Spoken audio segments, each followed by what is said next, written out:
यूं समझ लीजिए कि आज आपका 12th का फर्स्ट डे है और आज से लेकर कंसिस्टेंट बेसिस पर जो सर करेंगे जो सर कराएंगे हम वो कर रहे होंगे। इसके अलावा आपका एक भी वर्ड पेपर में बाहर से नहीं आएगा। ये चीज की मैं आपको गारंटी देता हूं। मैं आप लोगों का टाइम वेस्ट नहीं करूंगा, जल्दी से जल्दी क्वेश्चन सॉल्व कराने की कोशिश करूंगा। क्वेश्चन सॉल्व, आप अपना ये वीडियो लीजिए, दूसरी वीडियो का इंतजार करिए। मैं थोड़ा फास्ट जरूर करा रहा हूं, लेकिन आपको मेरी स्पीड पकड़नी पड़ेगी। रीजन बिहाइंड दैट इज अब इतना समय बचा ही नहीं है कि मैं इस वीडियो के 5 घंटे में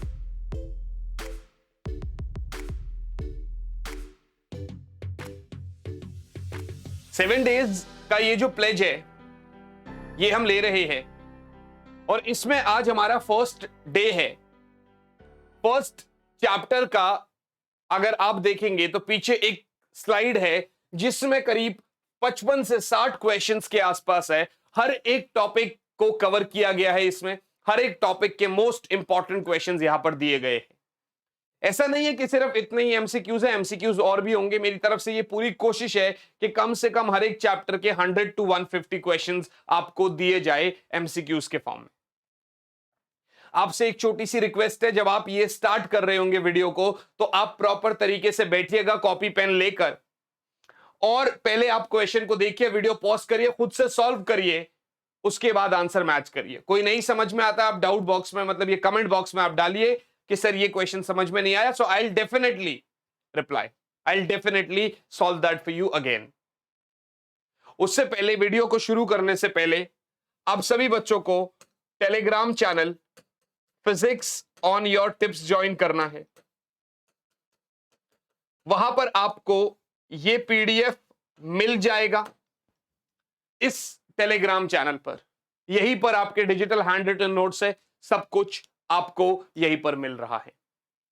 शुरू करने से पहले बच्चों आपको अपने बारे में बता दूं, मेरा नाम विनोद कुमार बहल है और मैं आप सभी बच्चों को यहां पर फिजिक्स पढ़ाने आया हूं और आप सभी बच्चों का अपने इस चैनल में एक बार स्वागत करता हूं।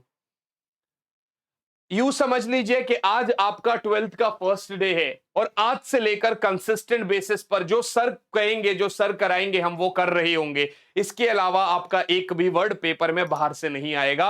ये चीज की मैं आपको गारंटी देता हूं, ये पिछले कुछ सालों के एक्सपीरियंस से बोल रहा हूं मैं आपको।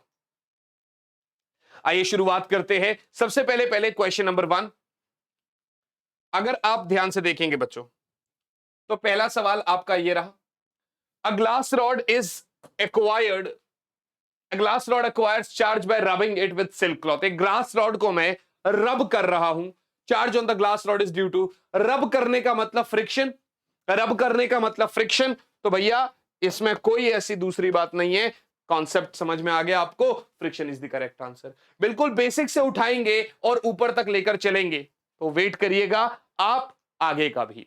दूसरा सवाल आपके सामने, 2 charge spheres are separated by 2 mm। भैया 2 चार्ज स्फेयर है, 2 mm की दूरी पर सेपरेटेड है। Which of the following would yield the greatest attractive forces. अब बच्चे क्या करते हैं, फॉर्मूला लगाने लग जाते हैं। थोड़ा सा यहां पर स्मार्ट वर्क की जरूरत है। अट्रैक्टिव फोर्सेस है negative negative, negative negative, positive positive, इन तीनों में तो कैसे ही हो सकता है, इन तीनों में तो कैसे ही हो सकता है भैया, second is the correct answer, क्योंकि पॉजिटिव नेगेटिव के बीच में ही सिर्फ आपका अट्रैक्शन पॉसिबल है, दूसरे में नहीं। अगला सवाल आपके सामने ये रहा, cylindrical conductor is placed near another positively charged conductor, the net charge acquired by the cylindrical conductor will be. बच्चों net charge can never be created nor be destroyed, तो इंडक्शन वाले केस में नेट चार्ज एक्वायर्ड 0 ही होता है। जितना पहले के चार्जेस है वही रीडिस्ट्रीब्यूट होके फाइनल चार्जेस भी वही बनते। So yes, 0 is the correct answer. मैं आप लोगों का टाइम वेस्ट नहीं करूंगा, जल्दी से जल्दी क्वेश्चन सॉल्व कराने की कोशिश करूंगा। क्वेश्चन सॉल्व, आप अपना ये वीडियो लीजिए, दूसरी वीडियो का इंतजार करिए। Comb run through one's dry hair attract small bits of paper. This is due to, भैया ये आपकी कॉम्ब है, भैया ये आपकी कॉम्ब है। अगर आप देखेंगे तो ये पेपर है। असल में ये क्यों होता है, इसको क्यों अट्रैक्ट करता है, क्योंकि यहां पर जो पेपर के मॉलिक्यूल्स होते हैं वो पोलराइज्ड हो जाते हैं, पॉजिटिव नेगेटिव में टूट जाते हैं। सो यस, कॉम जो है वो उसको पेपर के छोटे छोटे पीसेस को अट्रैक्ट करता है, because the atoms in the paper get polarised by the charged comb. जो कॉम्ब चार्ज हुआ है उसकी वजह से आपका जो एटम पेपर के अंदर है वो पोलराइज्ड हो जाते हैं, इसलिए वो उसको अट्रैक्ट करता है, और जैसे ही वो उसको अट्रैक्ट कर लेता है भैया सेम टाइप के चार्ज हो जाएंगे, थोड़े समय बाद वो पेपर नीचे गिर जाता है। अगला सवाल आपके सामने, charge on a body is integral multiple of plus minus e, it implies the law of, बड़ी सिंपल सी बात है भैया, Q बराबर plus minus n e, law of conservation of charge की बात हो रही है, सॉरी क्या बोल रहा हूं, it implies the law of भैया क्वांटाइजेशन ऑफ चार्ज। देखो charge on body is integral multiple of plus minus E, ये क्या है, properties of charge, properties of charge में ये क्या हो रहा है आपका, quantization nature of charge, quantization nature of charge. I hope this is very clear to you all, I hope this is very very clear to you all. Next question, when 10 raised to the power 19 electrons are removed from a neutral metal plate, the electric charge on it is, पहली बात तो सोचो electron हटा रहे हैं, electron हटा रहे हैं तो चार्ज नेगेटिव कैसे हो जाएगा, चार्ज तो पॉजिटिव ही रहेगा, तो भैया ये वाला तो वैसे ही कैंसिल हो गया, या ये ऑप्शंस को हम कैंसिल करने में रखेंगे, ऑप्शंस का मतलब स्मार्ट वर्क करेंगे, हार्ड वर्क पे ज्यादा भरोसा नहीं करेंगे। सर नंबर ऑफ इलेक्ट्रॉन्स जो रिमूव कर रहे हैं वो 10 रेज टू द पावर 19 है, तो Q बराबर Ne होगा, मानी 10 रेज टू द पावर 19, और इलेक्ट्रॉन का जो चार्ज होता है वो आपका 1.6 10 raise to the power minus 19 होगा। कैंसिल आउट मारो, क्योंकि इलेक्ट्रॉन निकला deficient of electrons positively charged, भैया ये रहा आपका आंसर, भैया ये रहा आपका answer. I hope this is very clear to you, right है जी। चलिए नेक्स्ट सवाल पे चलते हैं। अगला सवाल कहता है body has a charge of -2 microcoulomb, मानी नेट चार्ज जो है वो -2 माइक्रोकूलम है। If it has 2.5 into 10 raise to the power 13 protons, अगर मैं नंबर ऑफ प्रोटॉन्स की बात करूं तो वो इतना है, अगर मैं नंबर ऑफ प्रोटॉन्स की बात करूं तो वो इतने हैं, तो आपको बता दूं चार्ज ऑफ प्रोटॉन 1.6 10 की पावर -19 कूलम होता है, then how many electrons the body has, अब वो नंबर ऑफ इलेक्ट्रॉन्स की बात कर रहा है, चार्ज ऑफ इलेक्ट्रॉन बेटा नेगेटिव होता है, इतना होता है। जब ऐसा क्वेश्चन आपके सामने आएगा तब आप क्या करेंगे, तो आपको बता दूं बेटा नेट चार्ज जो होता है वो क्या होता है, इलेक्ट्रॉन्स और प्रोटॉन्स दोनों की वजह से होगा, मानी number of protons into charge on proton into charge on proton plus number of protons into charge of electron. Got it guys, भैया -2 इंटू 10 की पावर -6 है, सही है। सोच के देखो नंबर ऑफ प्रोटॉन्स जो है वो कितना है, 2.5 10 की power 13, charge of electron charge of proton 1.6 10 की power -19, sir plus number of electrons तो पॉजिटिव ही होगा but charge on electrons negative है, -1.6 10 की पावर -19। गॉट इट बच्चों, सर यहां से -2 इंटू 10 की पावर -6 है, इधर से मैं अगर 1.6 10 की पावर -19 कॉमन लेता हूं तो ब्रैकेट में क्या बचेगा मेरे पास, 2.5 इंटू 10 की power 13 minus Ne, minus number of electrons, minus number of electrons.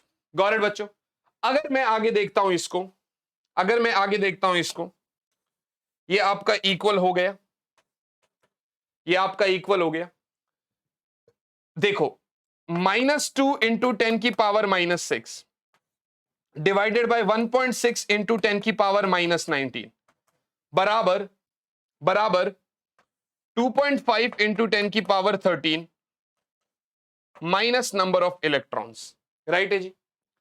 ये अगर उधर चला जाएगा तो ये वाला इधर आके प्लस हो जाएगा, मतलब इसको इधर ले आओ जरा, तो नंबर ऑफ इलेक्ट्रॉन्स के लिए मैं क्या करूंगा, ये वाला उधर जाके प्लस हो जाएगा, 2.5 इंटू 10 की पावर 13, पहले इसको यहीं पर सॉल्व कर लो ना एक बार, पॉइंट से 0 गया, 4 4 16, 4 5 20, राइट है जी, राइट है जी, 4 1 4, 4 1 4, 1 0, 4 2 8, 2 0, 4 5 20, सही है जी। तो ये आपका -6 + 19 10 की पावर 13 हो गया, तो प्लस 1.25 इंटू 10⁻13 हो गया भैया। नंबर ऑफ इलेक्ट्रॉन्स की बात करी जा रही है तो 3.75 इंटू 10⁻13 हो गया। आंसर में ये रहा आपका आंसर। थोड़ा स्मार्ट तरीके से सोचवाता हूं आपको कैसे कर सकते। चार्ज टोटल नेगेटिव है। नेगेटिव का मतलब number of electrons should be greater than number of protons. Number of protons इतने हैं तो भैया प्रोटॉन से कम तो नंबर ऑफ इलेक्ट्रॉन्स हो ही नहीं सकते, बराबर भी नहीं हो सकते क्योंकि नेगेटिवली चार्ज है। अगर यहां पर कोई और छोटी वैल्यू दी होती तो पूरा इतना लंबा सॉल्व करने से पहले ही हम आंसर दे देते, बट क्योंकि यहां पर नन ऑफ दीज आ गया जिसके कारणवश मुझे यह सॉल्व करना पड़ा। आई होप दिस इज क्लियर। मैंने क्या किया यहां पर, मैंने क्या किया यहां पर कॉन्सेप्ट को समझो। उसने कहा सर टोटल चार्ज, मैंने कहा total charge number of protons charge of proton plus number of electrons charge of electron. Number of protons डाला, उसका चार्ज डाला, इलेक्ट्रॉन का नंबर निकालना है ये डाला, राइट है जी। अगर मैं इसको फॉर्मूले में ही दे दूं तो ये मैंने ऐसा लिया था। अब क्या कर सकता हूं मैं, इन दोनों में से ये जो चार्ज ऑफ इलेक्ट्रॉन है इसको मैंने कॉमन ले लिया था। मानी चार्ज अगर मैं Q कॉमन ले लूं तो ब्रैकेट में क्या बचेगा, NP माइनस NE बेटा। आई hope this is clear, right है जी। ये चार्ज ऑफ प्रोटॉन चाहे इलेक्ट्रॉन, तो इसको मैं प्लस E ले लूं, इसको मैं E ले लूं, राइट है जी, बराबर Q। फिर मैंने क्या किया, जो ये चार्ज था उसको E से डिवाइड किया, बराबर NP माइनस NE हो गया। फिर मैंने इसको इधर ले आया, ये हो गया NP minus Q by E। आपको क्वेश्चन जब प्रैक्टिस करने हैं तो आप समझो इतनी अच्छे से आपको प्रैक्टिस होनी चाहिए कि आप उसको किसी भी फॉर्म में तोड़ो आपको समझ में आना चाहिए। गॉट इट गाइस, ये रहा आपके सामने। मैं थोड़ा फास्ट जरूर करा रहा हूं लेकिन आपको मेरी स्पीड पकड़नी पड़ेगी। The reason behind that is अब इतना समय बचा ही नहीं है कि मैं इस वीडियो के 5 घंटे दे दूं। In the process of charging the mass of negatively charged body, देखिए भैया, increases decreases remains constant not related to the charging process। बताइए सर, जब आप चार्ज कर रहे हैं नेगेटिवली चार्ज बॉडी का मतलब इलेक्ट्रॉन्स एक्सेस में है भैया, इलेक्ट्रॉन्स एक्सेस में है। अब यार एक इलेक्ट्रॉन का कुछ तो मास होता है 9.1 into 10 raise to the power minus 31, right है जी, इसका कुछ तो मास होता है। If one electron is having some mass, ऐसे ही कुछ और इलेक्ट्रॉन्स आएंगे तो कुछ तो मास लेकर आएंगे। बहुत छोटा मास है, समझ में आ रहा है, बट मास तो है। सो नेगेटिवली चार्ज्ड बॉडी का भैया मास बढ़ता है, बहुत कम रेशियो में बढ़ता है, बहुत कम अमाउंट में बढ़ता है, मगर बढ़ता है। Got it guys. अगला सवाल देखो बच्चों, कॉन्सेप्ट को आप यहां पर देखना। मैं बस सिर्फ इतना कह रहा हूं कि मैं खुद को प्रॉपर तरीके से थका रहा हूं, खड़े होके आपके लिए रिकॉर्डिंग्स कर रहा हूं। 1.5-2 घंटे इस समय पे खड़े होके पढ़ाना वाकई में टफ हो जाता है, और वही अगर मैं बैठ के पढ़ाऊंगा तो मेरी एनर्जी भी कम लगेगी और कंटेंट तो आप लोगों के पास आ जाएगा, ये बात है। लेकिन बच्चों खुद बताना, अगर मैं बैठ के पढ़ाऊं आपको वो फीलिंग और खड़े होके पढ़ाऊं वो फीलिंग, फर्क तो है। अदरवाइज अगर फीलिंग में फर्क नहीं होता तो एफर्ट्स में भी फर्क नहीं होता। यह बात फैक्ट है कि कंटेंट सेम है, पर मेरी तरफ से जितनी कोशिश करी जा रही है वो मैं आपके लिए कर रहा हूं। आपको जितनी कोशिश करनी है ये आपको देखना है। 9th question, identify the wrong statement in the following. Coulomb's law correctly describes the electric force that. आप तो पॉज कर लीजिए, अच्छे से पढ़ लीजिए, मैं आपको बता देता हूं। रॉन्ग स्टेटमेंट बता रहा है binds the electrons of an atom to its nucleus. ठीक है भैया, कर सकता है। Binds atoms together to form molecules. ठीक है भैया, हो सकता है। Binds atoms and molecules to form solids. ठीक है, लेकिन असल में न्यूक्लियस के अंदर प्रोटॉन्स और न्यूट्रॉन्स को बाइंड करने का काम इस वाले फोर्स का नहीं है, इलेक्ट्रोस्टैटिक फोर्स का नहीं है, क्योंकि वो न्यूक्लियर फोर्स उनको बाइंड करके रखते हैं। तो इसलिए यहां पर जो आपका कूलाम्ब्स लॉ से रिलेटेड है second point, this is the wrong statement. Paper में जरूर देखिएगा कि वहां पर रॉन्ग दिया है या ट्रू दिया है, क्योंकि अक्सर ऐसा होता है फॉल्स स्टेटमेंट होती है, हम फॉल्स पढ़ना भूल जाते हैं, फर्स्ट ऑप्शन देखते हैं, बड़े एनर्जेटिक वे में हमें अच्छा लगता है, कर देते हैं, ऐसा लगता है सही हो गया, ऊपर फॉल्स देखा ही नहीं। अरे भैया आपने पहला स्टेटमेंट पढ़ लिया, आपने दूसरा पढ़ लिया, दोनों सही है, आपने तीसरा पढ़ लिया, तीनों सही है, मान लो फोर्थ गलत है, तो वो फॉल्स देता है। तो इसलिए ये not true false, yes not, इनमें जरूर देखा करो, क्वेश्चन को अच्छे से एक बार पढ़ लिया करो, कहीं ऐसा ना हो कि आप क्वेश्चन पढ़ रहे और आपका आंसर ही गलत हो गया। अगला सवाल, for coulomb force to be operative the least size of atom will be. Coulomb force के ऑपरेशन के लिए लीस्ट साइज ऑफ एटम क्या है भैया? Least size of atom should be 10 raised to the power minus 15 metre. अगला सवाल, two charges 3 into 10 की power minus 5 coulomb and 5 into 10 raised to the power 4 coulomb are placed at a distance 10 centimeter from each other. The value of electrostatic force acting between them is what? ध्यान से देखो भैया, आपके पास सब चीज तो दे रखा है, Q1 Q2, बीच की दूरी R भी दे रखी है। सर फोर्स कितना होगा? K Q1 Q2 by R square, 9 into 10 की पावर 9, चार्ज कितना है? 3 into 10 की पावर -5, दूसरा चार्ज 5 into 10 की power 4 divided by R square. R square का मतलब क्या हो गया? 10 into 10 raised to the power -4। याद रखना, सेंटीमीटर को मीटर में कन्वर्ट करना बहुत जरूरी है बच्चों। सर 2 0 से -2 हो गया, -2 ऊपर जाके +2 हो जाएगा।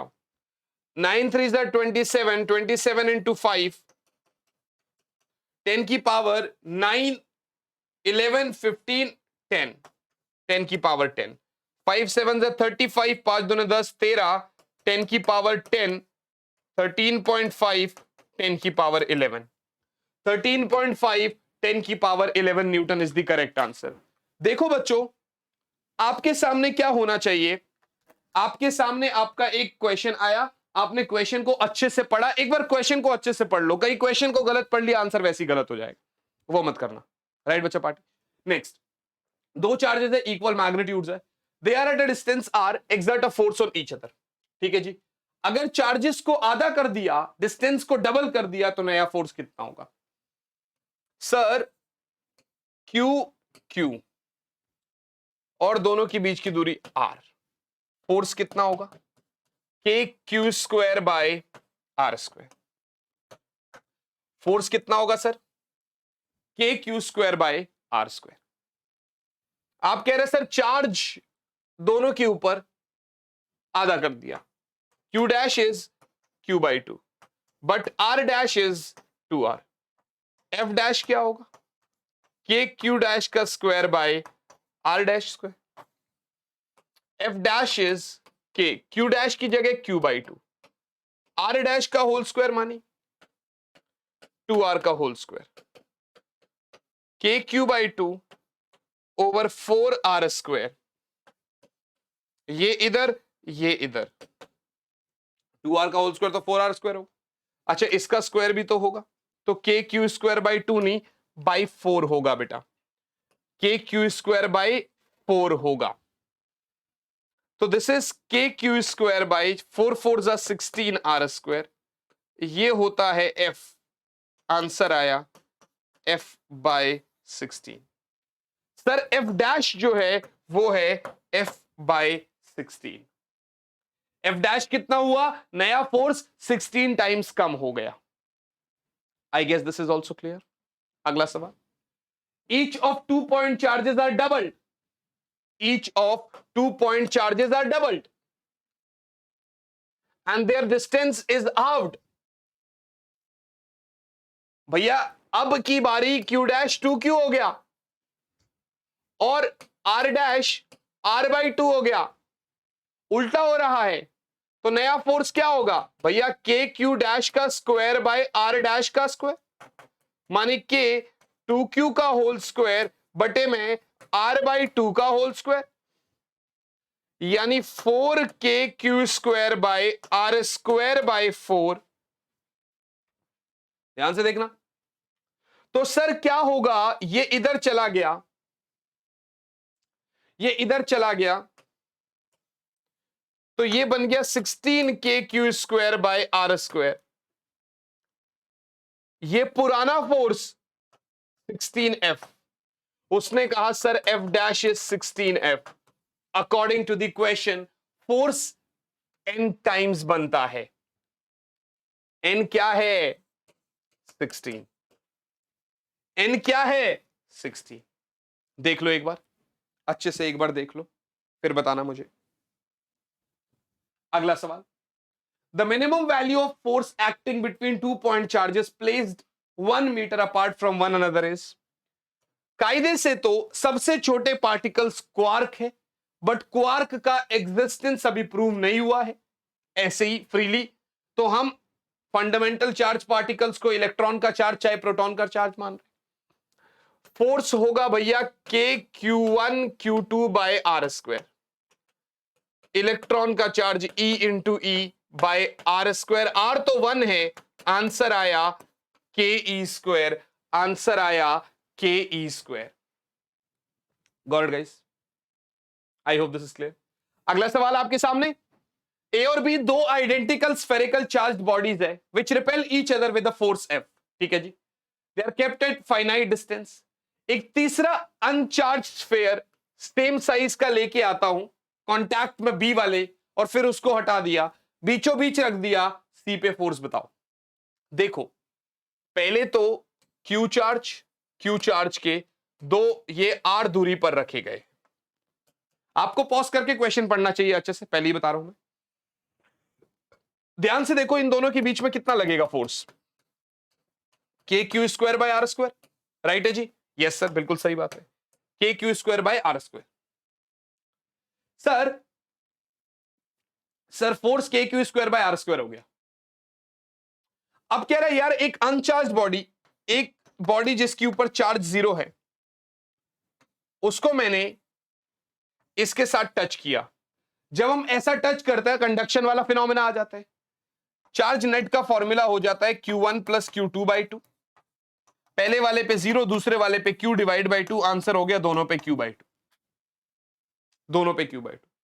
यानी नया जो सिस्टम बनेगा वो कुछ ऐसा बनेगा कि इस पे Q है, बीचों बीच रख दिया Q बाई 2, इधर भी रख दिया Q बाई 2, ये दूरी हो गई R बाई 2, ये दूरी हो गई R बाई 2।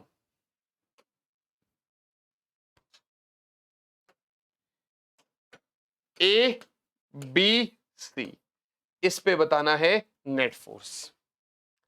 सर ये वाला रिपेल करेगा F1 के साथ, ये वाला रिपेल करेगा F2 के साथ, जो बड़ा होगा उसमें से दूसरे वाला माइनस हो जाएगा। F1 कितना है, के Q by 2 over R by 2 का square, K Q square by 2 over R square by 4, over R square by 4, 2 1 जा 2, 2 2 जा 4, ऊपर भेजो 2, आंसर आया 2k square by are square. Initially force लगेगा k square by are square, so this is 2f। F1 कितना आया 2f, F1 कितना आया 2f। F2 निकाल लो एक बार F2 निकाल लो, कितना होगा Q बाई 2 R बाई 2, के Q बाई 2 R बाई 2 का होल स्क्वायर, के Q square by 4 R square by 4, cut गया, के Q square by R square, ये तो F है। सर F1 2F है, F2 F है, F नेट क्या होगा F1 minus F2 2f minus F, answer आ गया एफ, आंसर आ गया एफ। फिर से देख लो, ये दोनों रखे थे, फोर्स इतना लग रहा था, एक सी वाला चार्ज में लेके आया जिसके ऊपर चार्ज 0 था, इसके साथ टच किया, दोनों के ऊपर जो चार्ज है वो इतना आ गया q/2, उसको बीचों बीच रख दिया, ये वाला करेगा रिपेल 2f फोर्स के साथ, ये वाला रिपेल करेगा भैया f फोर्स के साथ, f फोर्स के साथ, ये रहा, नेट होगा 2f माइनस एफ, आंसर हो गया f।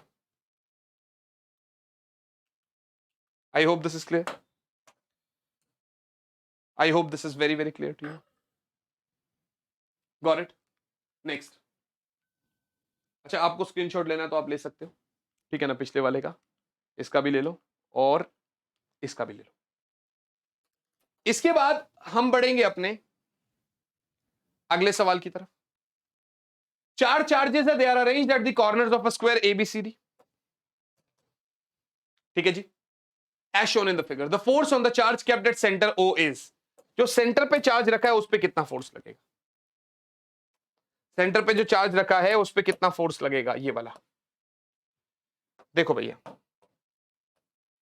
ये प्लस क्यू है, शायद आपको नहीं दिख रहा हो तो, ये प्लस 2q है, ये अगेन प्लस क्यू है, ये माइनस 2q, ये प्लस क्यू सेंटर पे जो चार्ज रखा होगा वो चाहे प्लस क्यू रखो चाहे माइनस क्यू रखो, कोई दिक्कत वाली आपकी मर्जी है, माइनस क्यू होगा चाहे प्लस क्यू होगा। देखो मानो ये रिपेल कर रहा है तो ये भी रिपेल कर रहा है, माइनस होता तो दोनों अट्रैक्ट करते, इन दोनों का नेट तो खत्म हो गया, प्लस क्यू है तो ये अपनी तरफ खींचेगा और ये रिपेल मारेगा, अगर माइनस क्यू होता तो ये रिपेल करता, ये अपनी तरफ खींचता, ये ए बी सी डी है, इन दोनों का इफेक्ट खत्म हो गया, प्लस होता तो इसकी तरफ, माइनस होता तो उसकी तरफ, इसीलिए उसने डायगोनल बोला, along diagonal BD, along diagonal BD,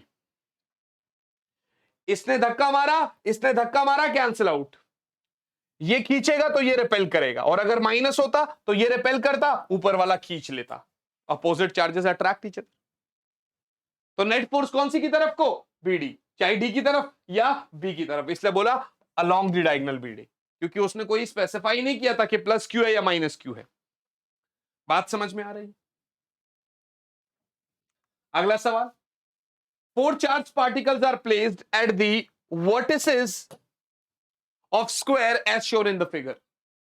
An electron that is free to move is placed at the exact center. भैया alpha, beta negative, P positive, alpha, और इलेक्ट्रॉन को एग्जैक्ट सेंटर पे रखा हुआ है हमने। दे आर लाइक कि in which direction will the electron move.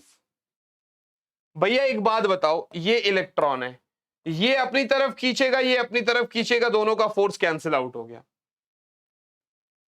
Negative वाला रिपेल करेगा, पॉजिटिव वाला अपनी तरफ खींचेगा, तो इलेक्ट्रॉन की नेट डायरेक्शन कहां की तरफ को हो गई भैया, towards D, it will move toward D.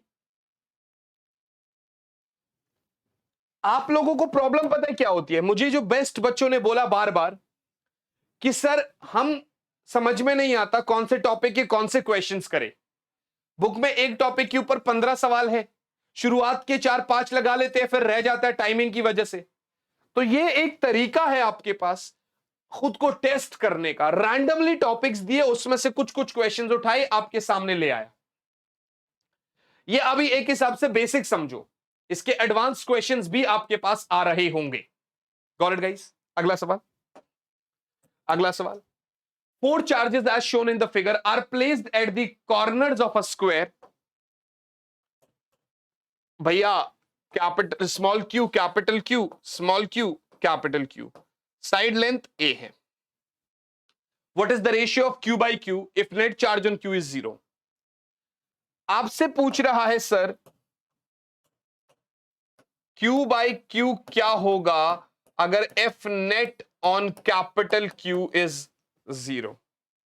मतलब कुछ नहीं, चाहे इसको पकड़ लो चाहे इसको पकड़ लो, उसके ऊपर नेट फोर्स 0 कर दो, उसके ऊपर नेट फोर्स 0 कर दो। देखो, ऐसे क्वेश्चन करने के लिए हमेशा ये वाला सेम टाइप का होगा, ये तो इसको हमेशा के लिए रिपेल ही करेगा, F1 फोर्स के साथ ये रिपेल करेगा। अगर ये ए तो ये दूरी हो गई a√2। तो सबसे पहले पहले आप लोग F1 निकाल लो, कितना होगा KQ² बाय a√2 का whole square, KQ² bye a√2 का होल स्क्वायर। फिर क्या करेंगे, फिर क्या करेंगे, फिर हम कर रहे होंगे F2, मतलब पहले इसको सॉल्व कर लो पूरा, KQ² bye 2a²। Got it जी? हाँ सर, ये F1 है। नेट फोर्स जीरो करने के लिए एक फोर्स इधर भी होना चाहिए, उसके लिए ये चार्ज नेगेटिव और ये भी नेगेटिव होना चाहिए। तो ये अपनी तरफ खींचेगा बेटा F2 फोर्स के साथ, और ये अपनी तरफ खींचेगा F3 फोर्स के साथ। तो दोनों का डिस्टेंस सेम, चार्ज सेम, तो दोनों का मैग्नीट्यूड भी सेम होगा। F2 F3 कितना होगा, KQ बटे में a², KQ बाई a²। तो दोनों का जो रिजल्टेंट होगा वो इस डायरेक्शन के अलोंग होगा, according to the parallelogram vector addition. क्या होगा, F रिजल्टेंट क्या होगा इस डायरेक्शन में, F रिजल्टेंट रूट में F1 का स्क्वायर, F2 का स्क्वायर प्लस F3 का स्क्वायर प्लस 2F2 F3, और दोनों के बीच में एंगल 90 डिग्री का है, तो इसलिए cos 90 वाला फैक्टर 0 हो गया।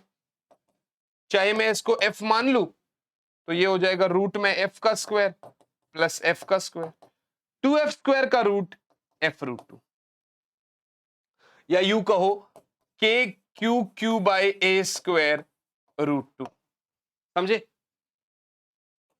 मतलब इसके ऊपर नेट फोर्सेस कितने लग रहे, एक इस डायरेक्शन में और एक इस डायरेक्शन में, और नेट फोर्स को जीरो करने के लिए ये और ये बराबर होने चाहिए, एक ही लाइन के अलोंग है, दोनों बराबर होने चाहिए। तो मैं क्या करूंगा, मैं कहूंगा भैया F net to be zero करने के लिए F1 should be F resultant, मानी KQ² बाई 2a² जो था वो KQ बाय a²√2 के बराबर होने चाहिए। सर K से K कट जाएगा, एक Q से एक Q कटा, a² से a² कटा, यहां पर बचा Q/2 बराबर small q√2, capital Q by small q बराबर 2√2 बराबर 2√2। लेकिन असल में ये नेगेटिव था, इसलिए इसको आप -2√2 लिख देंगे। भैया वो नेगेटिव होना चाहिए ना, ऑपोजिट नेचर का होना चाहिए ना, -2√2।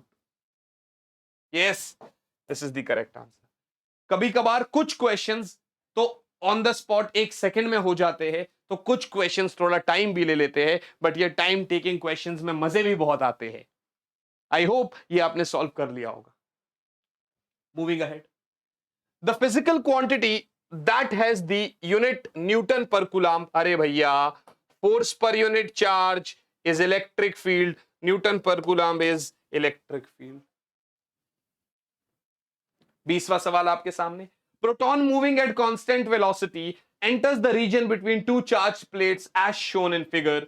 Which of the paths shown correctly indicates the proton's trajectory after leaving the region between the charged plates? भैया बड़ी सिंपल सी बात है, प्रोटॉन जो है वो नेगेटिव की तरफ जाएगा, ना तो यहां जाएगा, ना यहां जाएगा, ना यहां जाएगा।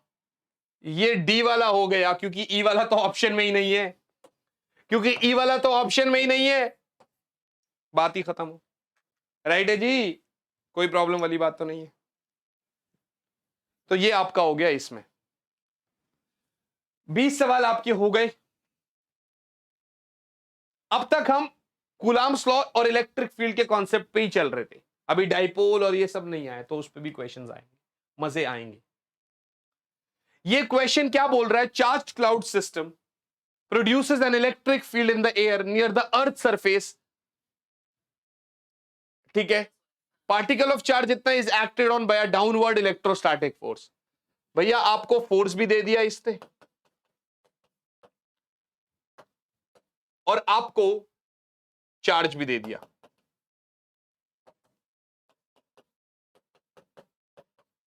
ठीक है ना? अब कह रहा है कि the gravitational electrostatic force respectively exerted on a proton placed in this field is,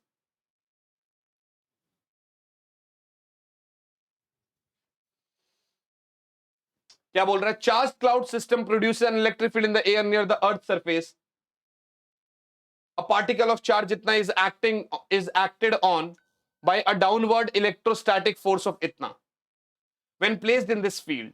ठीक है, वो कह रहा है सर इलेक्ट्रिक फील्ड प्रोड्यूस कर रहा है जब इस फील्ड में ये वाला चार्ज रखा है तो इसके ऊपर इतना फोर्स लग रहा है। The gravitational and electrostatic force respectively exerted on a proton placed in this field are। देखो भाई, पहले तो आप इलेक्ट्रिक फील्ड ही निकाल लो, क्या निकल जाएगा? F/Q, है ना? सही है सर। 3 × 10⁻⁻6 बटे में 2 × 10⁻⁹ आंसर आया 1.5 10⁻³ न्यूटन पर कूलम। डन है जी। अब इस इलेक्ट्रिक फील्ड में अगर आप प्रोटॉन को रखेंगे जिसका चार्ज इतना होता है तो उसके ऊपर फोर्स कितना लगेगा भैया? QE मानी 1.6 × 10⁻⁻19 इंटू 1.5 × 10⁻³ सर 16 × 15 कितना होता है भाई? अब ये तो कैलकुलेशन अगर मैं इतना टाइम लगाऊंगा तो दिक्कत हो जाएगी। तो ये हो गया 240 इंटू 10⁻⁻16। डन है जी? हाँ सर। कुछ गड़बड़ कर दी क्या? या तो 2.4 आ रहा है? अच्छा ओके, हाँ ठीक है ना, पॉइंट्स भी तो है। मैंने 16 × 15 कर दिया था ना, मैंने तो 16 × 15 कर दिया था। ठीक है, तो 2.4 × 10⁻16 मानी ये वाला तो वैसे ही गलत हो गया। अब चाहे ये वाला ले लो, चाहे ये वाला, चाहे ये वाला। भाई बड़ा खतरनाक खिलवाड़ कर रहा है ये। 3 ऑप्शन दे दिए, बता कम से कम 2 ऑप्शन तो रिमूव करवा देता। अगला कह रहा है ग्रेविटेशनल फोर्स। तो ग्रेविटेशनल फोर्स तो सिंपल सा है, mg कर दो, mg कर दो। मास ऑफ प्रोटॉन कितना होता है? 1.67 × 10⁻⁻27 kg और g को 10 मान लो। तो इसने 67 को 64 मान रखा है, कोई बात नहीं, 1.64 मान लो। 10⁻⁻27 + 1 -26, तो ये खत्म हो गया, ये खत्म हो गया। अब ये -26 पावर से ही देख लो, ये तो वैसे ही नहीं है, तो ये हो गया ना। समझे बात को? ग्रेविटेशनल फोर्स तो mg हो गया, बिल्कुल सही बात है सर। इलेक्ट्रोस्टैटिक फोर्स क्या होगा? F/Q। I hope this is clear, है ना? आपके सामने आपने कर लिया। थोड़ा लंबा था, कैलकुलेशन थोड़ा सी थी इसमें, बट आसान था क्वेश्चन। अगला सवाल, the electric field required to keep a water drop of mass m just to remain suspended when charge with 1 electron is. एक वाटर ड्रॉप है, एक वाटर ड्रॉप है बच्चों जिसका मास m है। ठीक है, एक वाटर ड्रॉप है जिसका मास m है, जस्ट टू रिमेन सस्पेंडेड। अच्छा, m मास होगा तो भैया ग्रेविटेशनल फोर्स लगेगा। When charge with 1 electron is, तो अगर उसको बैलेंस रखना है आपने, अगर उसको बैलेंस रखना है आपने, तो आप जो इलेक्ट्रोस्टैटिक फोर्स है उसको आप ग्रेविटेशनल फोर्स के बराबर रखोगे ताकि नेट फोर्स 0 हो जाए। इलेक्ट्रॉन है तो चार्ज E होगा। तो सर इलेक्ट्रिक फील्ड पूछ रहा ना उसने, that is mg/e, that is mg/e। ये रहा भैया mg/e। I hope this is clear, got it guys. अगला सवाल, charge of magnitude 3e and mass 2m is moving in an electric field E, the acceleration imparted to the charge is what? Simple है यार, F बराबर QE भी होता है, F बराबर MA भी होता है, मास है 2m, तो 2m इंटू ए बराबर चार्ज है 3e इंटू ई, एक्सेलरेशन हुआ 3e by 2m। B option. कुछ क्वेश्चन निहायत ही आसान है, फॉर्मूले से हो जाएंगे इजीली।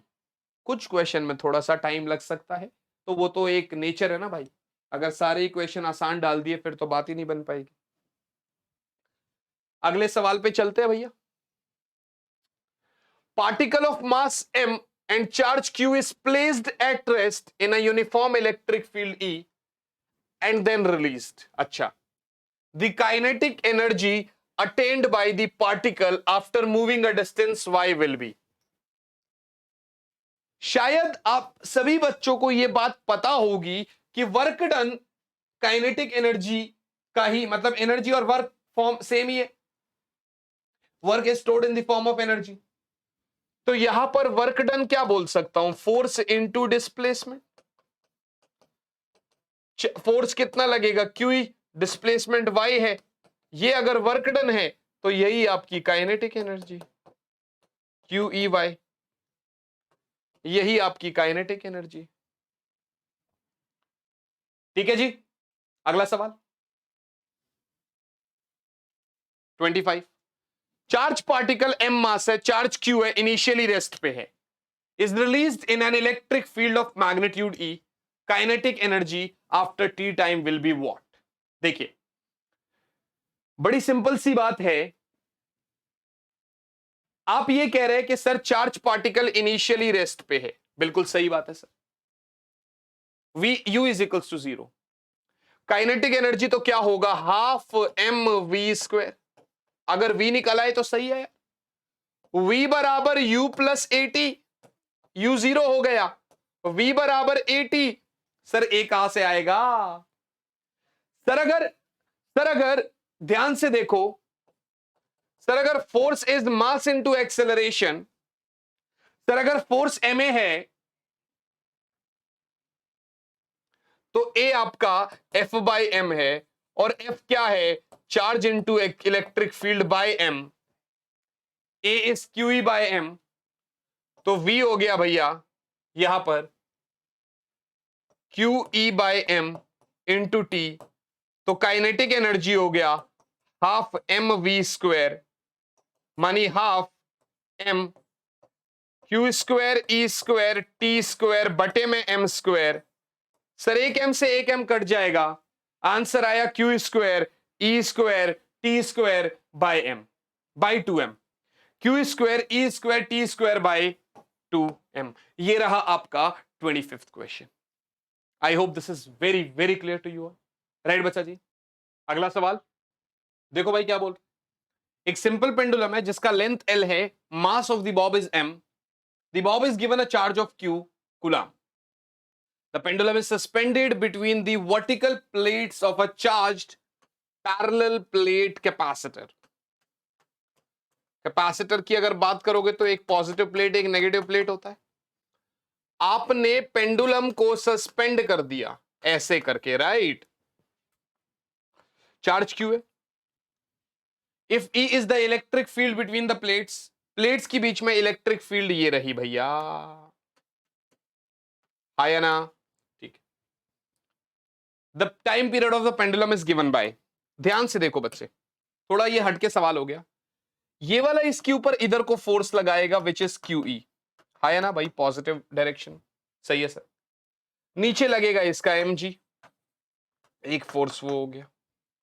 पेंडुलम जो होता है वो time period 2 pi under root of L by G होता है जनरली, बट एक्चुअली यहां पर इलेक्ट्रिक फील्ड की वजह से ये इधर को एक्सेलरेट हो रहा है, ग्रेविटेशनल की वजह से ये इधर को, तो इनका नेट एक्सेलरेशन निकालना पड़ेगा जो इस डायरेक्शन में होगा, जिसको मैं G डैश बोलूंगा, which is a square plus G square. Which is A square plus G square. देखो एफ बराबर तो क्यू ही है, which is equals to M G, या एम ए बोल दो, आप एम ए बोल दो। तो ए बराबर क्या हो गया, क्यू ई बाय एम, सही है सर। तो जी डैश क्या मिला अपने को, under root of Q square E square by M square plus G square. Done है जी, ये तो जी डैश आ गया, सही है सर। तो अब टाइम पीरियड क्या होगा पेंडुलम का, 2 pi root of L by G dash, या फिर 2 pi root of L by, अब जी डैश की बात हो रही है, मानी रूट एल के अंदर भी रूट अपना Q square E square by M square plus G square. 2 pi root L Q square E square by M square plus G square, D option. थोड़ा सा अलग क्वेश्चन था, थोड़ा सा एक्सेलरेशन वाला कॉन्सेप्ट था, लेकिन क्वेश्चन तो कैसा भी हो हल्का सा तो लेवल को ऊपर भी करके चलेंगे ना। मैंने कही थी ना बेसिक से शुरुआत करेंगे, एडवांस तक ले चलेंगे। Deuteron and alpha particle in air are at separation of 1 angstrom. एक ड्यूट्रॉन है, ड्यूट्रॉन एक ऐसा चार्ज पार्टिकल होता है जिसका चार्ज भी इलेक्ट्रॉन या प्रोटॉन के चार्ज के बराबर होता है।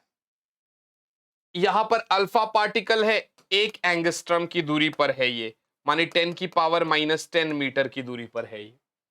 The magnitude of electric field intensity on alpha particle, माने इस पार्टिकल के ऊपर यहां ड्यूट्रॉन की वजह से इलेक्ट्रिक फील्ड क्या होगा, आपको पता है इलेक्ट्रिक फील्ड के क्यू बाय आर स्क्वायर होता है। यहां पर सोर्स चार्ज कौन है, ड्यूट्रॉन वाला, 1.6 10 की पावर -19 बटे में आर स्क्वायर, मानी 10 की पावर -10 इंटू 10 की पावर -10। सर आंसर हो गया 9 इंटू 1.6 10 की पावर -10 प्लस 10 खत्म हो गया प्लस 10, आंसर आ गया 1.44 into 10 raise to the power 11 newton जय माता दी, न्यूटन पर कूलम, बी ऑप्शन। क्या है बच्चों, बी ऑप्शन राइट है जी।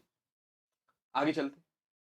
For a point charge the graph between electric field versus distance R, आपको पता है इलेक्ट्रिक फील्ड के क्यू बाय आर स्क्वायर होती है, so E is inversely proportional to R square, so E is inversely proportional to R. अगला सवाल, दो charges है +5 माइक्रोकुलम एंड 10 माइक्रोकुलम, ध्यान से देखो भैया, +5 माइक्रोकुलम 10 माइक्रोकुलम, जगह थोड़ी कम है, अगले पेज पे चलता है, 20 सेंटीमीटर की दूरी पर है, बीच में इलेक्ट्रिक फील्ड चाहिए। 5 माइक्रोकुलम 10 माइक्रोकुलम, दोनों रखे हुए हमारे 20 सेंटीमीटर की दूरी पर, बीच में हो गया 10 सेंटीमीटर 10 सेंटीमीटर। डन है जी, हाँ सर। ध्यान से देखना, ध्यान से देखना, आपको यहां पर इलेक्ट्रिक फील्ड बताना है ई नेट, इसकी वजह से इधर को E1, इसकी वजह से इधर को E2, ये चार्ज बड़ा दूरी सेम, तो ई नेट क्या होगा, E2 माइनस E1, E2 बड़ा होगा, E2 मानी KQ2 by R2 by R तो सेम है, R कितना 10 सेंटीमीटर, बीच है ना, R square minus KQ1 by R square, sir K by R square common ले लो, ब्रैकेट में Q2 माइनस Q1 हो गया, 9 इंटू 10 की पावर 9 बाय आर स्क्वायर माने 10 की पावर -2 का स्क्वायर,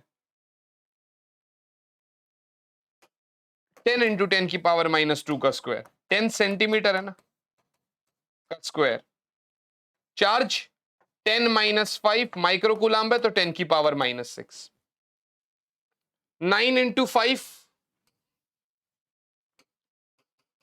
और क्या है 9 -6 +3, 10 10 100 इंटू -4 तो +2 ऊपर आ गया, 45 इंटू 10 की पावर 5 या फिर 4.5 इंटू 10 की पावर 6 न्यूटन पर कूलम। देख लो एक बार, सिंपल सा है। 4.5 10 की पावर 6 न्यूटन पर कूलम। और नेट किस तरफ होगा भाई? बड़ा कौन सा है E2? तो अपना 5 वाले की तरफ। ये याद रखना, सही है। इसने +10 और +5 दोनों दे दिया आपने। इसने +10 और +5 दोनों दे दिया आपने। राइट बच्चों, अगला सवाल 30th क्वेश्चन। दो स्मॉल चार्ज स्फेयर्स है A एंड B, रखे हुए कुछ चार्जेस दूरी पर रखे हुए। एक ए से कितनी दूरी पर इलेक्ट्रिक फील्ड 0 होगा? देखो 10 माइक्रोकूलम्ब है, 40 माइक्रोकूलम्ब है। They are placed at 90 centimetre. Suppose करते, देखो छोटे चार्ज के बहुत पास होगा, बड़े से दूर होगा। मान लेते हैं यहां से कुछ x दूरी पर इलेक्ट्रिक फील्ड 0 है, तो यहां वाले से 90 माइनस x होगा। यहां वाले से 90 माइनस x होगा। इसकी वजह से इलेक्ट्रिक फील्ड E1, इसकी वजह से E2। E नेट को अगर 0 करना है तो E1 should be equal to E2, तभी तो आपका नेट इलेक्ट्रिक फील्ड 0 होगा। वेक्टर क्वांटिटी है भैया। तो सर KQ1 बाय एक्स का स्क्वायर बराबर KQ2 बाय 90 माइनस एक्स का स्क्वायर। सेंटीमीटर को मीटर में इसलिए नहीं बदला क्योंकि इधर भी सेंटीमीटर, इधर भी सेंटीमीटर, एनी हाउ कट जाएगा। K से K गया, Q1 मानी Q1 मानी 10 की पावर -6 इंटू 10 बटे में x का स्क्वायर बराबर Q2 मतलब 40 इंटू 10 की power -6 divided by 90 minus x का स्क्वायर। ये गया 0 से 0 गया, क्रॉस मारो। 90 माइनस एक्स का स्क्वायर बराबर 4x स्क्वायर। 90 माइनस एक्स बराबर 2x। अंडर रूट कर दिया मैंने, अंडर रूट कर दिया दोनों साइड को। 2 का रूट 2, एक्स स्क्वायर का रूट x, इसका 90 माइनस एक्स। 90 बराबर 3x, x बराबर 30 सेंटीमीटर। मानी आप क्या बोल रहे हैं कि सर ए वाले से 30 सेंटीमीटर की दूरी पर नेट इलेक्ट्रिक फील्ड 0 होगा। ए वाले से 30 सेंटीमीटर की दूरी पर नेट इलेक्ट्रिक फील्ड 0 होगा। Got it guys? I hope this is very very clear to you all बच्चों। मेरे हिसाब से यहां पर आप में से किसी भी बच्चे को कोई प्रॉब्लम नहीं है। अगला सवाल, if sigma is the surface charge density, epsilon is the electric permittivity, तो सिग्मा बाय एप्सिलॉन। अरे भैया इलेक्ट्रिक फील्ड ही तो होता है सिग्मा बाय एप्सिलॉन नॉट, चाहे एप्सिलॉन। भाई इसका और इसका डायमेंशन सेम, इसका और इसका dimension same. Electric field intensity formula है, सीधा सीधा सीधा सीधा फॉर्मूला है। अगला सवाल, 4 मेटल कंडक्टर है डिफरेंट शेप्स के, स्फेयर, सिलेंडर, पियर और lightning conductor. They are mounted on insulating stands and charged, one which is best suited to retain the charges for a longer time. Charge conductor के surface के ऊपर distribute हो जाता है।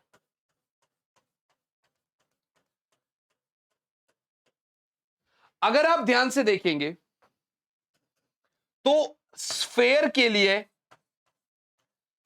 Charge per unit area मानी sigma, ये minimum होगा।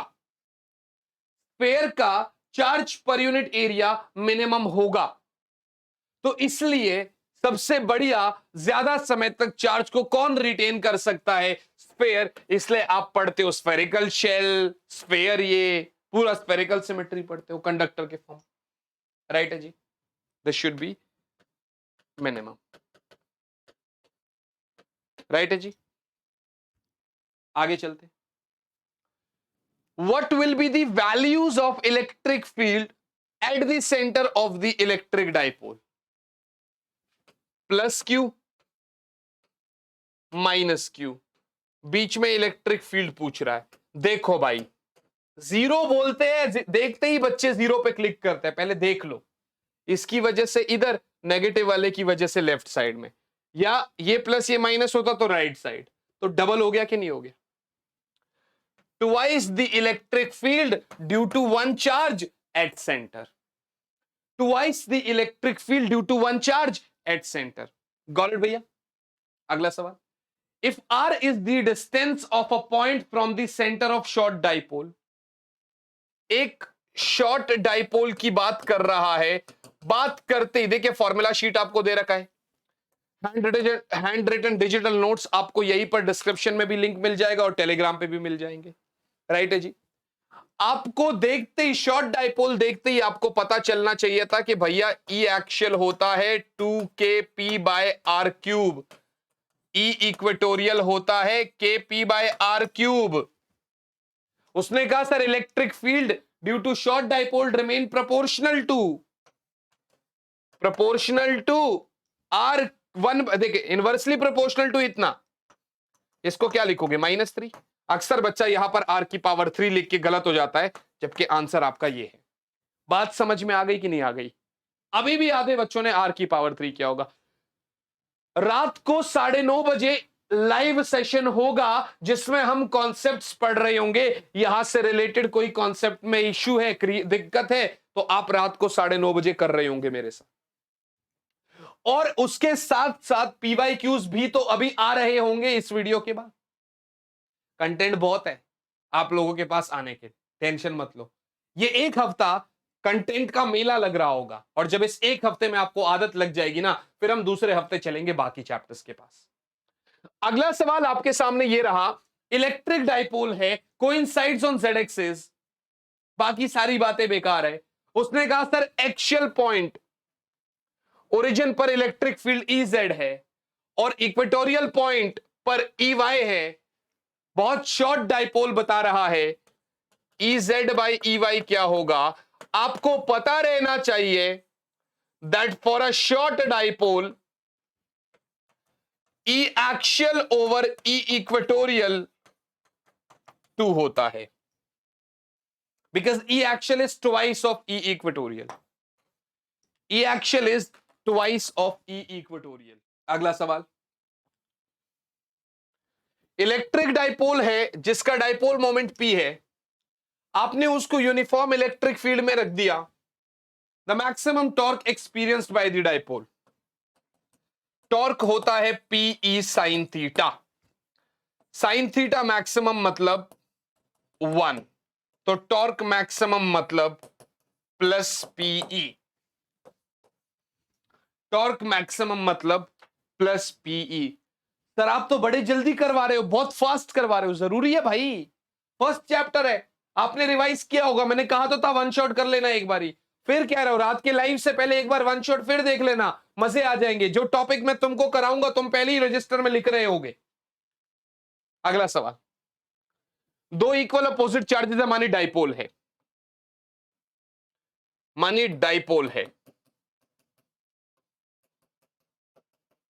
तो चार्ज हो गया 2 × 10⁻²। ये मैं इसका ले रहा हूं magnitude eight a distance of 1 centimetre. भैया 12 है, यहां पर बच्चे गलती करते हैं, एल ले लेते हैं -2, गलती मत करना, और इलेक्ट्रिक फील्ड में रखे गए हैं। अच्छा आगे,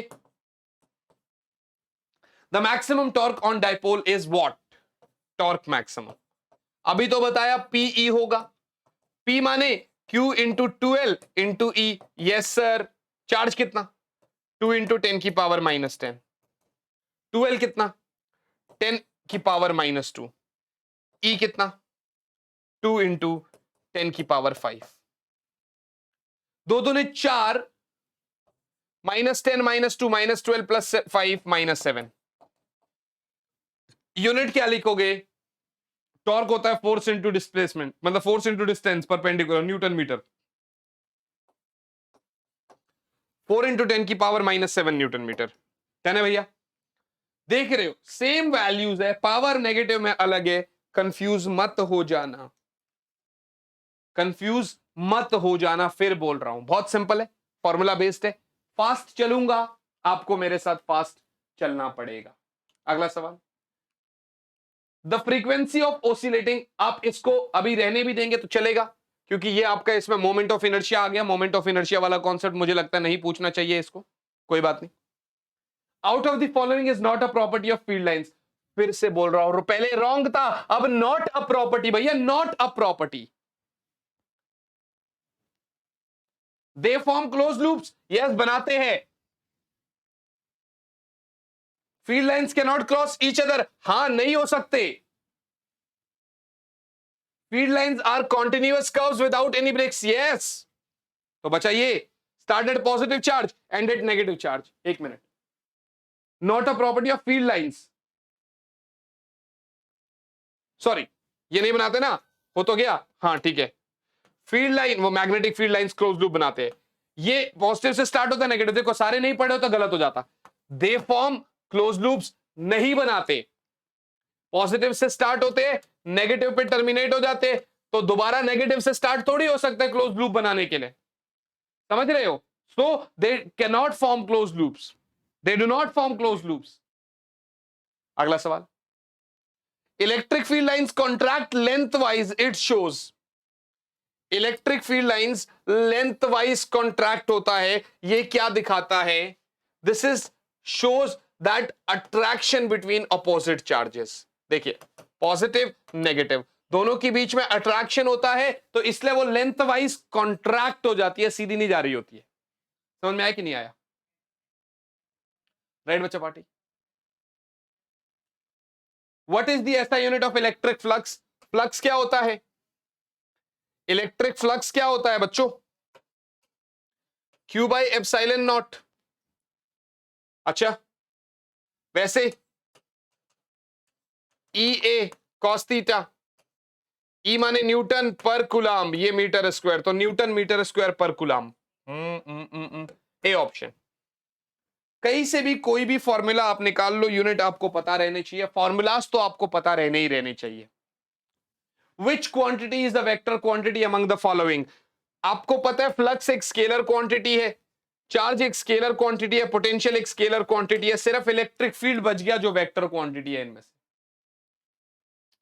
अगर E डॉट ds जीरो है इनसाइड अ सरफेस, इसका मतलब क्या भैया? गॉस थ्योरम कहता है E dot ds is equals to Q by epsilon naught. E dot ds is equals to Q by epsilon naught. इसका मतलब यह है कि sir no net charge present inside the surface. बात समझना, अगर यहां पर मैं ये नेट हटा देता तो आंसर गलत हो जाता। नो चार्ज प्रेजेंट रॉन्ग है, क्योंकि सरफेस के अंदर अगर आपने एक प्लस चार्ज और उतना ही एक माइनस चार्ज रख दिया, डाइपोल बन गया, तो चार्ज नेट जीरो है बट कुछ चार्ज तो प्रेजेंट है। So no net charge present inside the surface, net charge zero है। गॉट इट बच्चों? अगला सवाल, for a given surface the Gauss law is stated as E dot ds बराबर जीरो। From this we can conclude that, अगर Gauss law ने कहा E dot ds zero, तो इससे हम क्या कंक्लूड कर सकते हैं? यही कि total flux through surface is zero. आप तो पूरे पढ़ो सारे ऑप्शन, आप तो सारे ऑप्शंस पढ़ो। मैंने कहा the total flux through surface is zero, है ना? क्योंकि E जो है वो सरफेस पे जीरो होता है भैया, ऐसा नहीं होता, E अंदर जीरो होता है। E is perpendicular to the surface at every point. इसका उससे क्या लेना देना? Flux is only going out of the surface. आपको कैसे पता? आपको कैसे पता? E डॉट ds जीरो माना अंदर चार्ज, नेट चार्ज ही जीरो है, तो इसलिए total flux through surface is zero. बात समझ में आ रही?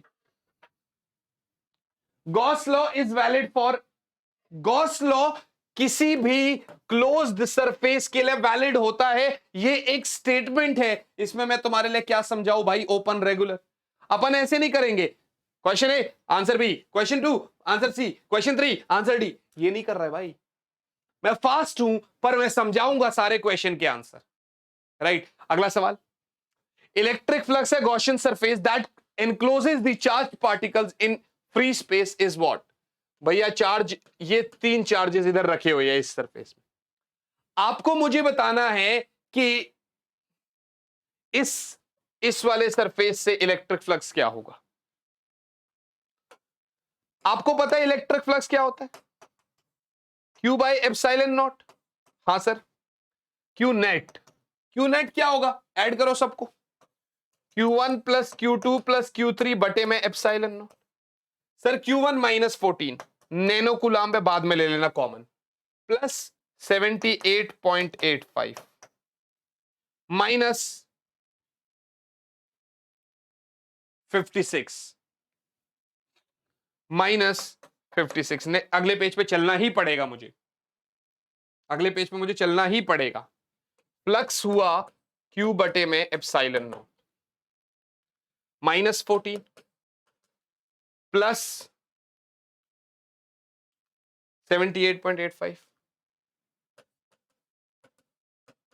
Minus minus 56 divided by epsilon not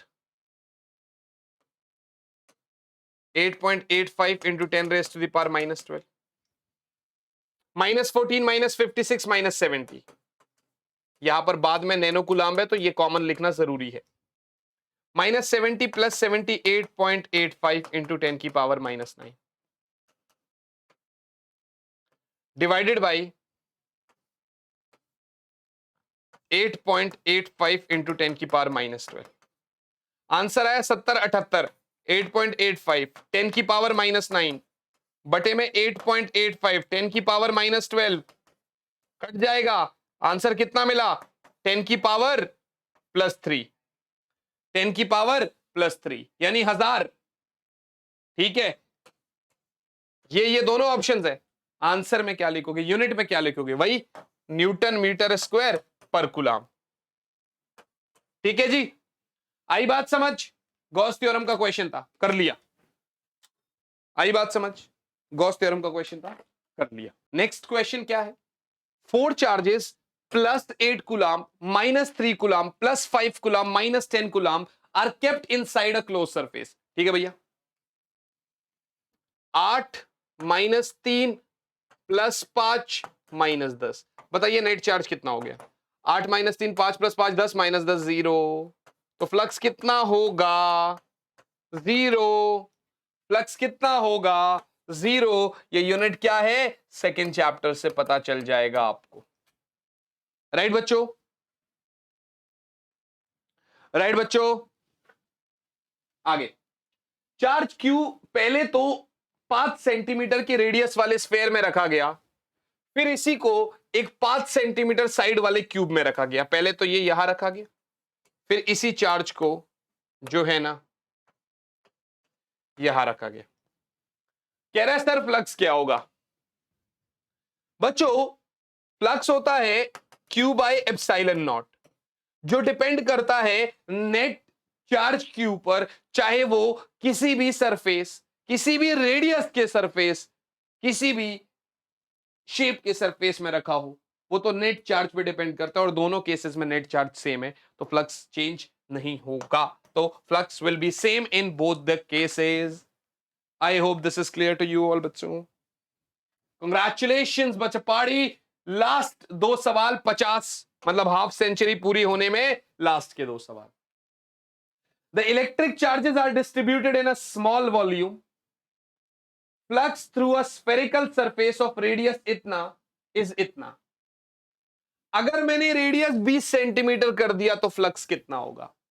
पिछले क्वेश्चन का ही एक हिसाब से सेम रीजन है। आपने वहां पर शेप बदली थी, इसने कहा मैंने रेडियस बढ़ा दिया, फ्लक्स का रेडियस के साथ कोई लेना देना नहीं है, तो आंसर आपका सेम रहेगा, यानी 20 वोल्ट मीटर ही रहेगा। यानी आंसर आपका 20 वोल्ट मीटर ही रहने वाला है। आगे चलो बच्चे। Soap bubble is given negative charge, its radius will. देखो बच्चों, असल में क्या होता है ना, ये क्लास 11th का कॉन्सेप्ट आ जाएगा इसमें, तो मैं बहुत ज्यादा डिटेल में नहीं जाऊंगा। लेकिन जब आप एक सोप बबल को चार्ज देते हैं तो वहां पर कुछ एक्सेस प्रेशर होता है, उस एक्सेस प्रेशर की वजह से उसका रेडियस इंक्रीज होता है, उसका रेडियस इंक्रीज होता है। अभी मैं आपको बताऊं एक्सेस चार्ज कितना होता है, सरफेस टेंशन का कॉन्सेप्ट बताऊं, आप कंफ्यूज हो जाओगे, छोड़ो उसको। मैं कह रहा हूं सोप बबल को आप चार्ज देंगे तो उसका कुछ वहां पर एक्सेस प्रेशर होता है, ड्यू टू सरफेस टेंशन आप जो है उसका रेडियस इंक्रीज होता है।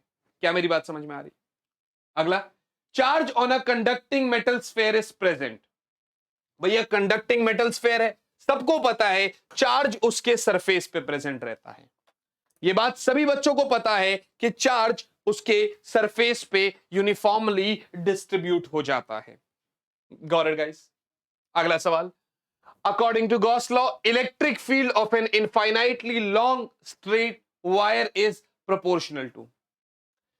Infinitely long straight wire, Gauss law का एप्लीकेशन E बराबर lambda by 2 pi epsilon naught r होता है। बच्चे मैंने इसलिए कहा था फॉर्मूलाज आपको सारे याद होने चाहिए।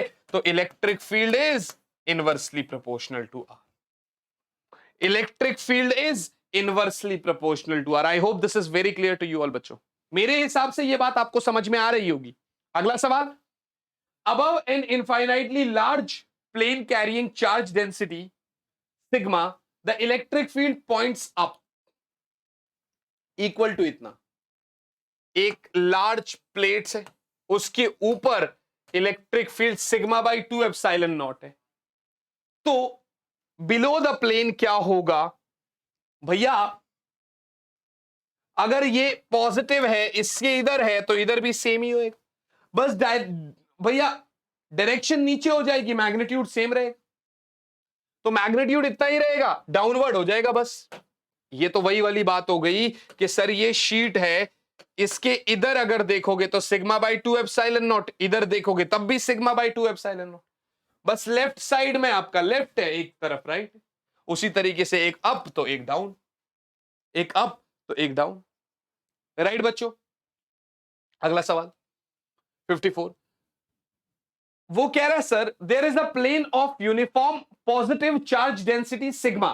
थोड़ा अच्छा क्वेश्चन है। एक प्लेन है यूनिफॉर्म चार्ज डेंसिटी सिग्मा का, parallel to the YZ plane, parallel to the YZ plane मानी उसका परपेंडिकुलर डायरेक्शन होगा x। ठीक है जी। लोकेटेड है x बराबर 2D, मानी यहां पर रखा हुआ है। ये जो x है ये आपका 2D दूरी है, यहां पर रखा हुआ। एक प्लस क्यू चार्ज है, ओरिजिन पर रखा हुआ है। x बताओ अलोंग द x एक्सिस जहां पर टेस्ट चार्ज नेट फोर्स 0 होगा उसके ऊपर। सपोज करो बच्चे, सपोज करो यहां से कुछ x दूरी पर और इधर से कुछ आपका दूरी होगा। पहली बात तो मैं आपको बता दूं कि ये अगर एक शीट है तो ये जो है ना, इसकी जो इलेक्ट्रिक फील्ड है ना वो डिस्टेंस पे डिपेंड ही नहीं करती। पहली बात तो चाहे आप यहां पर निकालो इसकी वजह से तब भी सेम होगा, चाहे यहां पर तब भी सेम होगा, राइट बच्चों? डिपेंड तो सिर्फ इसकी वजह से करेगा। तो नेट इलेक्ट्रिक फील्ड 0 होने के लिए पहले तो आप ये बताओ इसकी वजह से कितना होगा? के क्यू मतलब 1/4 pi epsilon naught q by x square, right है जी। शुड बी इक्वल टू, इसकी वजह से इलेक्ट्रिक फील्ड कितना होगा? चार्ज डेंसिटी क्या है? सिग्मा। तो इसका चार्ज क्या होगा भैया? सिग्मा इंटू एरिया, है ना? Sigma into area. बात तो सही कह रहा हूं मैं, ठीक है ना? या यू कह दो, छोड़ो ना उसको, छोड़ो ना उसको। इसकी इलेक्ट्रिक फील्ड क्या होती है? सिग्मा बाय 2 एप्सिलॉन नॉट, है ना? कोई प्रॉब्लम वाली बात तो नहीं है। तो आप कर दो, आप कर दो। एक काम करो ना, उसने क्या बोला? नेट फोर्स 0 है बेटा, इलेक्ट्रिक फील्ड की बात नहीं हो रही यहां पर, नेट फोर्स 0 है। तो अगर इधर क्यू नॉट चार्ज है, अगर इधर क्यू नॉट चार्ज पार्टिकल है तो इलेक्ट्रिक फील्ड इतना, तो फोर्स के लिए क्यू नॉट और लगा लो यहां पर, है ना? और इसकी वजह से इलेक्ट्रिक फील्ड कितना? Sigma by 2 epsilon not. Force की जगह क्यू नॉट और लगा लो आप, मतलब चार्ज की जगह क्यू नॉट और लगा लो आप। सर क्यू नॉट से क्यू नॉट कैंसिल आउट हो जाएगा। आपको क्या चाहिए? एक्स चाहिए। हाँ सर, एप्सिलॉन नॉट से एप्सिलॉन नॉट कैंसिल आउट हो जाएगा, 2 से 2 कैंसिल आउट हो जाएगा। आंसर फाइनली आ रहा है q by 2 pi x square बराबर सिग्मा एक्स स्क्वायर बराबर q बाय 2 पाई सिग्मा। तो x बराबर root of q by 2 pi sigma. Question समझे आप? वो कह रहा है सर यहां से कुछ x दूरी पर एक चार्ज है q नॉट जिसके ऊपर कुछ फोर्स लग रहा है, इधर से भी कुछ दूरी होगा पर एक्चुअली इसका फोर्स दूरी पर डिपेंड ही नहीं करता। तो आपने इलेक्ट्रिक फील्ड इनटू चार्ज लगा लिया, या थोड़ा आपको स्मार्ट वर्क करना पड़ेगा। तो आपका x आ गया q बाई 2 पाई सिग्मा का रूट। राइट बच्चों, I hope this is very clear. अगला सवाल, a conducting sphere of radius 20 centimetre is given a charge of इतना, what is E at centre? What is E at centre? बेटा एक बात बताऊं आपको, फॉर्मूला सीधा सीधा आपके दिमाग में आ जाएगा, E बराबर के क्यू बाय आर स्क्वायर। पर एक कंडक्टिंग स्फीयर है तो उसके सेंटर पे हमेशा इलेक्ट्रिक फील्ड जीरो होता है बेटा, उसके सेंटर पे हमेशा इलेक्ट्रिक फील्ड जीरो होता है बच्चे। A spherical shell of radius r has a charge plus q units. The electric field due to the shell at a point. देखो एक शेल है बच्चे, आपको पता होना चाहिए उसके अंदर इलेक्ट्रिक फील्ड हमेशा जीरो होता है। इनसाइड इज कांस्टेंट गलत हो गया, इनसाइड इज कांस्टेंट गलत हो गया, तो अंदर तो जीरो होता है, अंदर जीरो होता है, लेकिन बाहर भी इलेक्ट्रिक फील्ड जो होता है वो के क्यू बाय आर स्क्वायर होता है। So varies as r की पावर -2 outside it, r की पावर -2 outside it. राइट बच्चा पार्टी, क्या मेरी बात समझ में आ रही है? A point charge is kept at the center of a metallic insulated spherical shell. Then point charge is kept at the center of a metallic insulated spherical shell. आपको पता है कि उसके बावजूद electric field inside the sphere is zero. भाई electric field sphere के अंदर zero होगा, ये तो पता है अपने को। राइट बच्चों, अगला सवाल, what is the net charge on a conducting sphere of radius 10 centimetre? भैया एक कंडक्टिंग स्फीयर है जिसका रेडियस 10 सेंटीमीटर है, इलेक्ट्रिक फील्ड यहां से कुछ 15 सेंटीमीटर दूरी पर कितना है? 3 इंटू 10 की पावर 3, और इनवर्ड है। इनवर्ड का मतलब इलेक्ट्रिक फील्ड इनवर्ड है, मतलब चार्ज नेगेटिव है, मतलब चार्ज नेगेटिव है, आपको चार्ज चाहिए। सर E बराबर क्या होता है? के Q by are square. Sir आपको क्यू चाहिए तो वो हो जाएगा E आर स्क्वायर बाय के। आओ डालो वैल्यूज, क्यू बराबर E कितना हो गया? 3 इंटू 10 की पावर 3, के कितना हो गया? 9 इंटू 10 की पावर 9 बाय, आपको ये क्यू चाहिए ना, ठीक है, बाई के, सॉरी गलत कर दिया भाई मैंने, नीचे के होगा और ऊपर में आर होगा। आर कितना? 15। सो 15 इंटू 10 की पावर -4, मीटर में कन्वर्ट करना जरूरी है। 3 3 9, 3 एकम 3, 3 एकम 3, 3 पंजे 15, आंसर आया 15 × 75। हाँ सारे 75 है, मतलब हम सही जा रहे हैं, सही जा रहे हैं। इंटू 10 की पावर 3 और -4, -1 -9 -10, सही है भैया। 5 3 8, 8 -4, सॉरी ये पावर 3 है ना, 3 और -4 -1, -1 -9 -10, 7.5 इंटू 10 की पावर -9।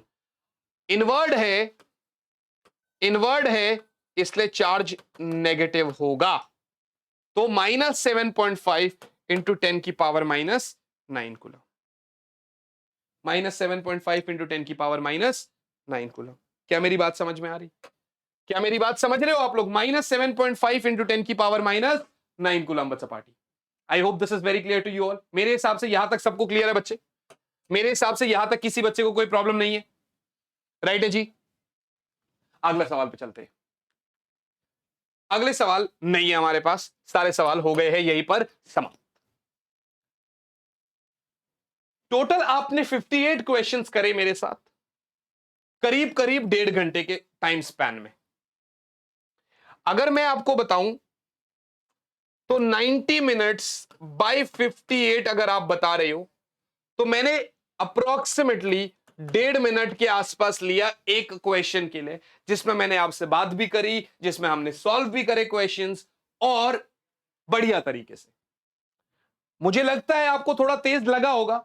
आज मेरे पास थोड़ा सा टाइमिंग कंस्ट्रेंट था क्योंकि ये वीडियो आपके पास कल सुबह आनी जरूरी है और अभी जस्ट मेरी क्लास है 9 बजे से थी, लेकिन मैंने उनको बोला कि 9:15 से लूंगा तो 9:10 ऑलरेडी हो गए। देख के चलना पड़ता है सारी चीजों को। आप लोग जो है ना इसको प्लीज अच्छे से पढ़िएगा, अच्छे से करिएगा, मजे आएंगे क्वेश्चंस में। मैंने फास्ट जरूर कराया है लेकिन फर्स्ट चैप्टर है, मुझे पता है, मुझे भरोसा है कि आप लोग आसानी से कर लेंगे, आप लोग बड़े प्यार से कर लेंगे। बच्चों ये 58 क्वेश्चंस हो गए, प्लस करना है इसमें जब दूसरी आपकी एमसीक्यूज की वीडियो आएगी चैप्टर 1।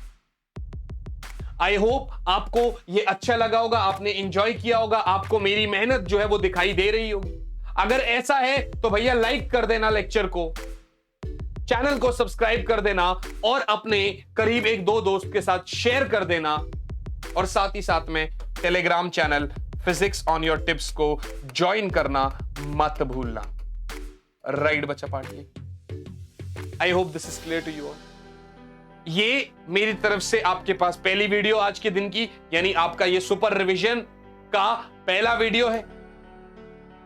अब मैं आप लोगों से मुलाकात करूंगा आप ही के अगली वीडियो में। टिल देन सबसे यही बोलूंगा, अच्छे से पढ़ाई करे, सबका नाम रोशन करे, अपने चाहने वालों का, अपने मां बाप का, अपने टीचर्स का और खुद का भी। मिलते हैं आपसे आप ही की अगली वीडियो में। टिल देन अच्छे से पढ़ाई करे। ऑल द बेस्ट बच्चा party. Bye guys, bye all and yes बच्चा पार्टी। जय हिंद।